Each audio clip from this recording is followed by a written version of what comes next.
Post 1, and I'm a 34-year-old male, and I spend about 70% of my year on the road for work. I manage deployments for a logistics tech company.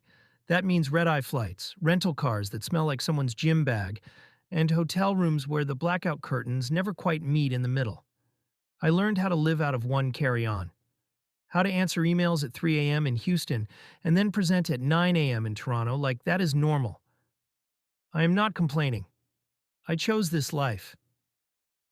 I like seeing how different operations tick, and the travel stipend pays for little indulgences when I'm actually home.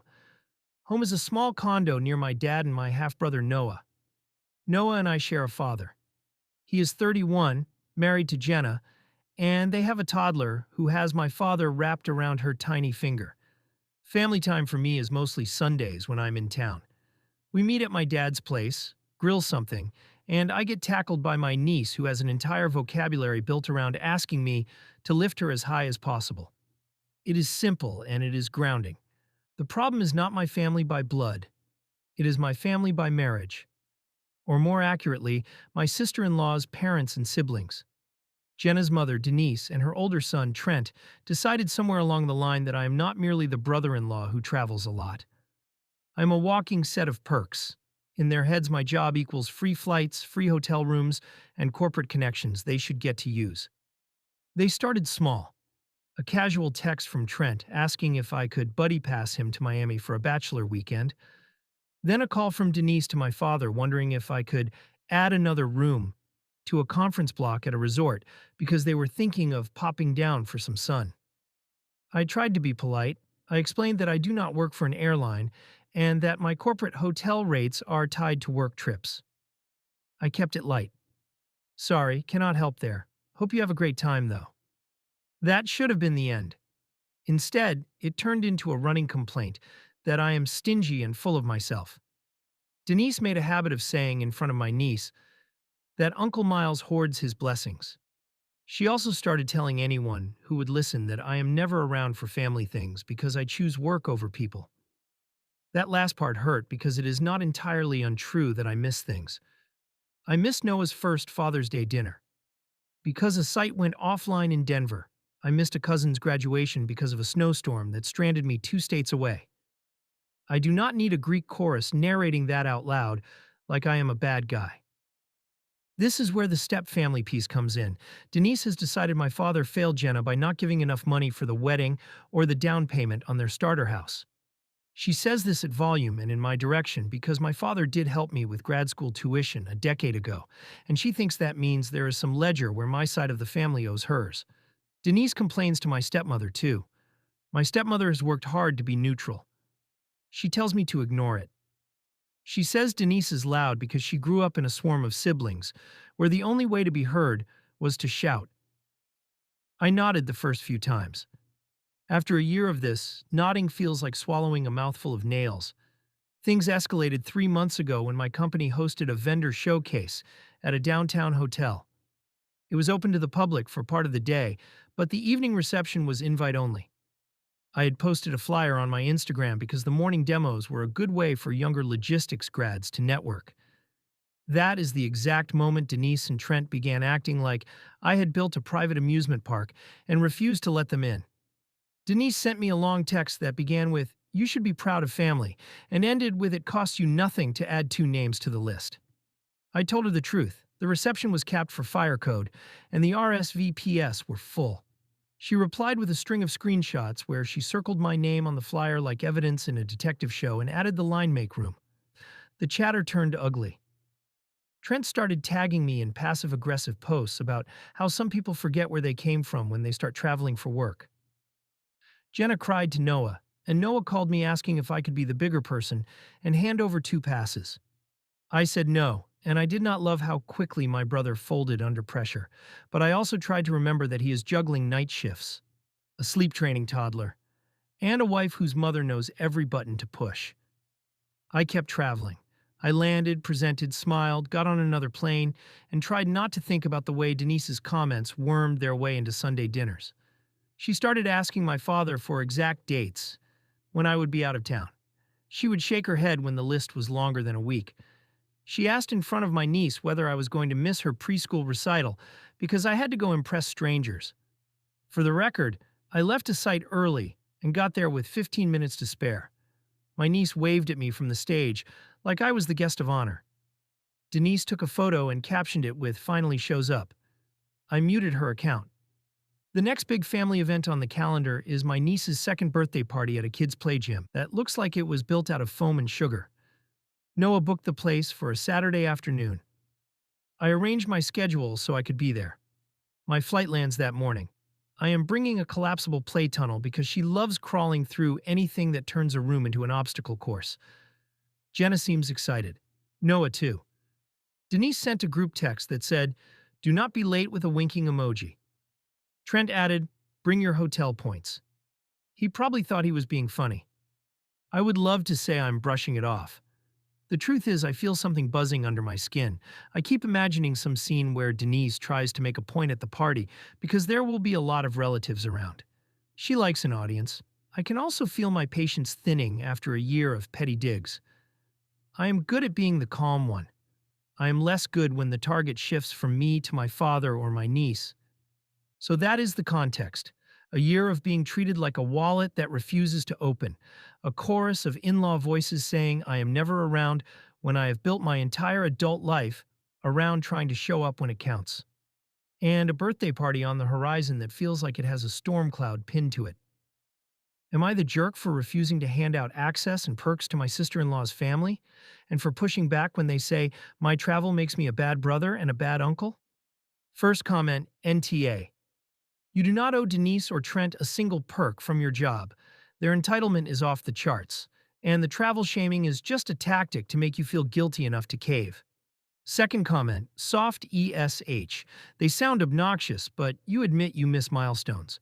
If you know a blow-up is coming, consider de-escalation at the party. Do not hand out passes, but do not feed the drama either. Update 1. The birthday party was supposed to be simple. Balloons, cake, toddlers, and paper crowns. Instead, it ended with police in the lobby of a kids' play gym. I landed that morning, tired but determined.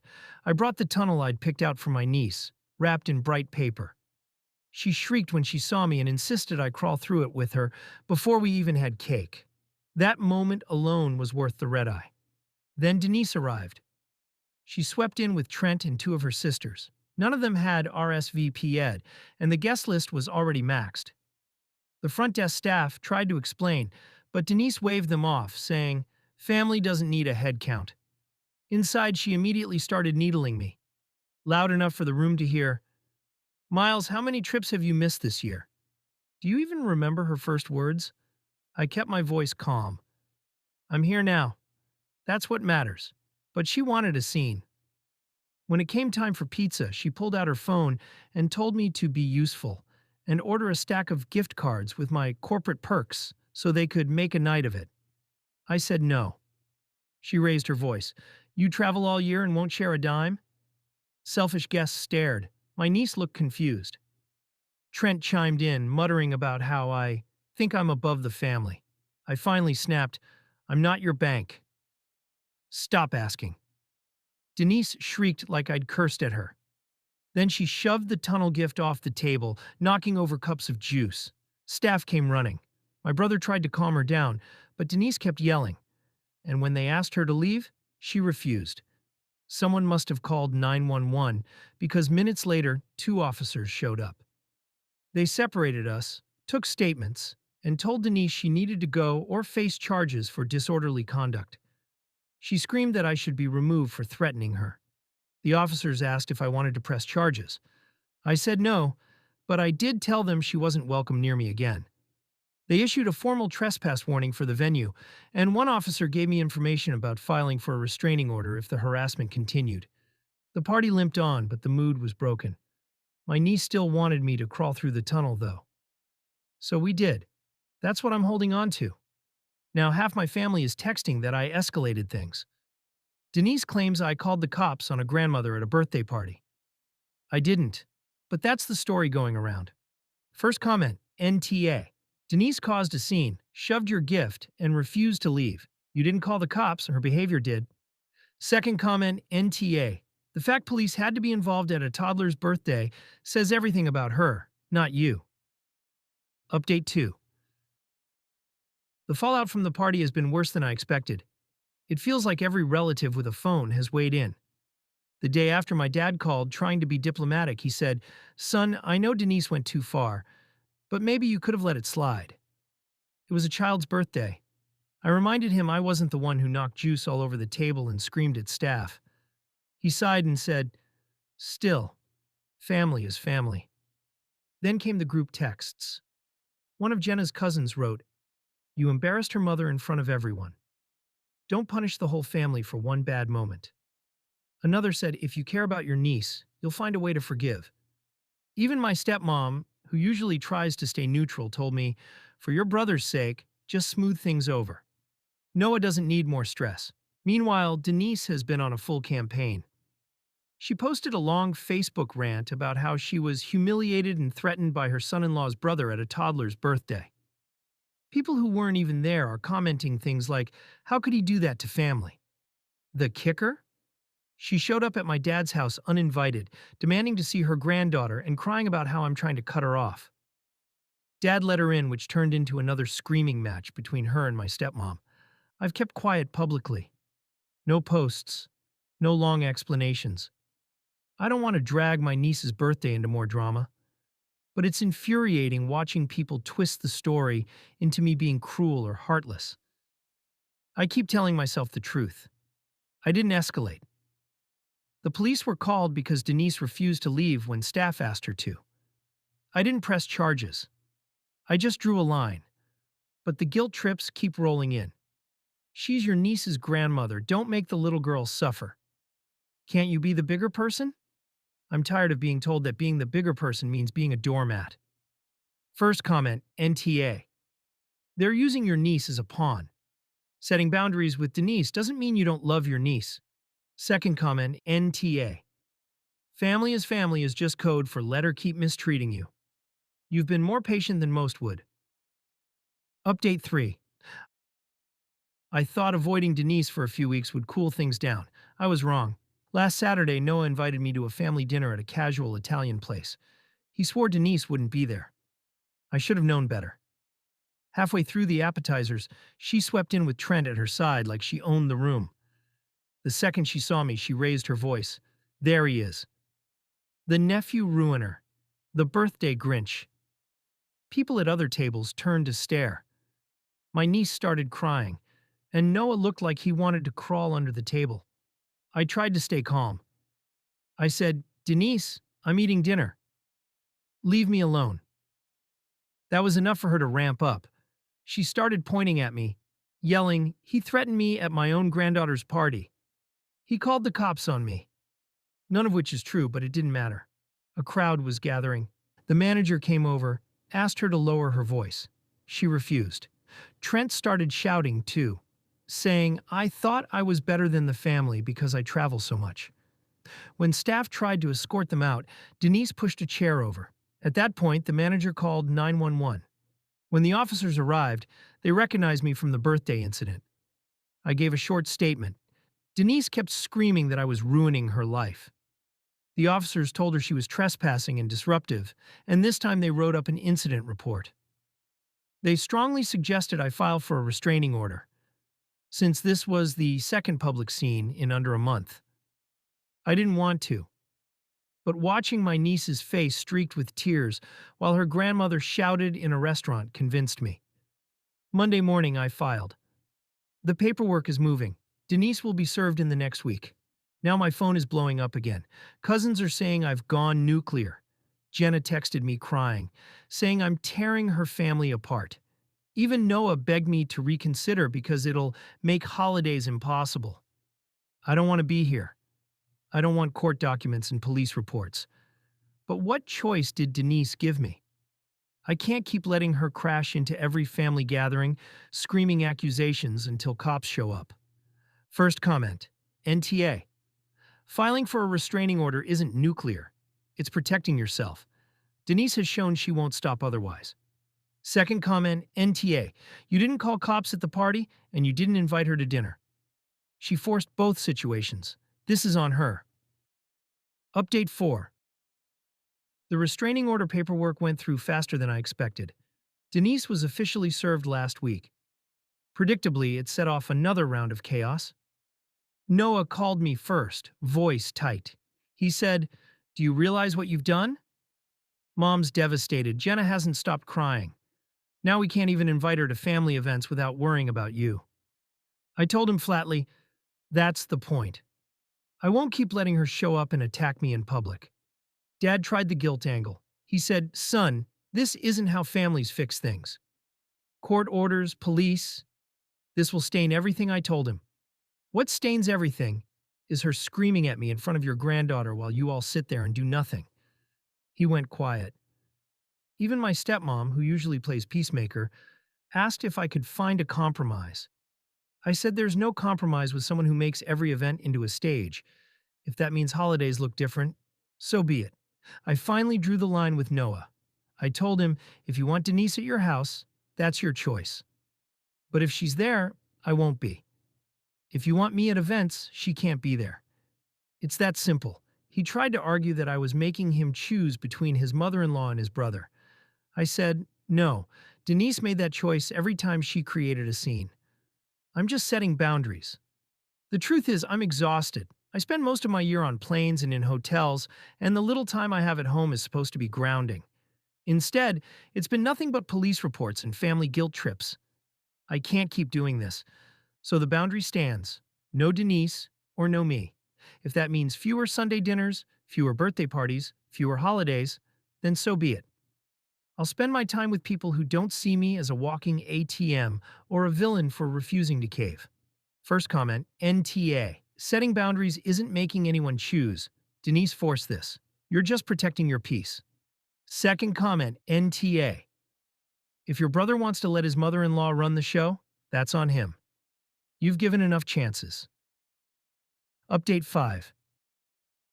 The restraining order has been in place for a few weeks now, and the dust is starting to settle. Sort of. Noah hasn't really spoken to me beyond a couple of clipped texts. Jenna hasn't said a word. From what I hear, Denise has been painting herself as a victim, a grandmother who just wanted time with her granddaughter but got punished. She conveniently leaves out the parts with the screaming, the juice spilling, and the police reports. The extended family is split into camps. Some cousins send me long messages about how I went too far and should be the bigger man. My aunt lectured me about how children need their grandmother and accused me of robbing my niece of memories. But then there are the quiet messages. A couple of relatives have texted me things like, "Don't listen to them. We saw how she treated you. She crossed the line." Even my stepmom pulled me aside and admitted, "I don't like how this looks, but you're not wrong." Denise has been out of control for a long time. I can feel the difference in myself, though. I'm calmer. Sundays feel lighter without wondering if Denise is going to swoop in and start another performance. I still get guilt-tripped, sure, but it bounces off easier now. For the first time in months, I don't feel like my home time is being hijacked by her drama. I do miss my niece. That part stings the most. I've seen her less since the restraining order, because Noah and Jenna are keeping their distance. I sent gifts, but I know that's not the same as being there. It hurts, but I can't undo Denise's choices. So yes, I've lost some connections. I've gained a reputation for being harsh, but I've also gained something I didn't realize I was starving for. Peace.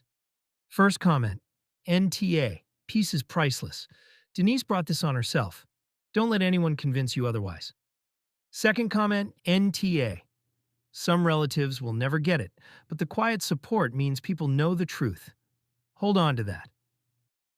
Final update, 1 year later. It's been a year since the restraining order, and life looks different, calmer but smaller in some ways. I don't see Noah and Jenna much. They keep things polite but distant. Denise still plays the victim from what I hear, but legally she's kept her distance. There haven't been any more scenes at birthdays or restaurants, which is exactly what I wanted. My niece has grown so much in a year. I see her occasionally. Quick visits when Noah drops by my dad's place. And she still lights up when she sees me. Those moments mean everything. I wish I saw her more, but I can live with fewer genuine moments instead of chaotic ones, surrounded by Denise's shouting. The extended family has quieted down. The ones who sided with Denise don't bring it up anymore, and the ones who quietly supported me are a little more open about it now. Nobody likes police reports at kids' parties. I've leaned into my work and into friends who don't treat me like a wallet. My travel schedule hasn't slowed down, but when I come home, I feel peace instead of bracing for another explosion. That's worth the distance I had to put between myself and certain relatives. I'm not proud of how messy it got. I wish Denise had been capable of basic respect, and I wish my brother had stood firmer instead of folding. But I don't regret drawing the line. 1 year later, the noise is gone. My circle is smaller, but it's safe. And for me, that's enough.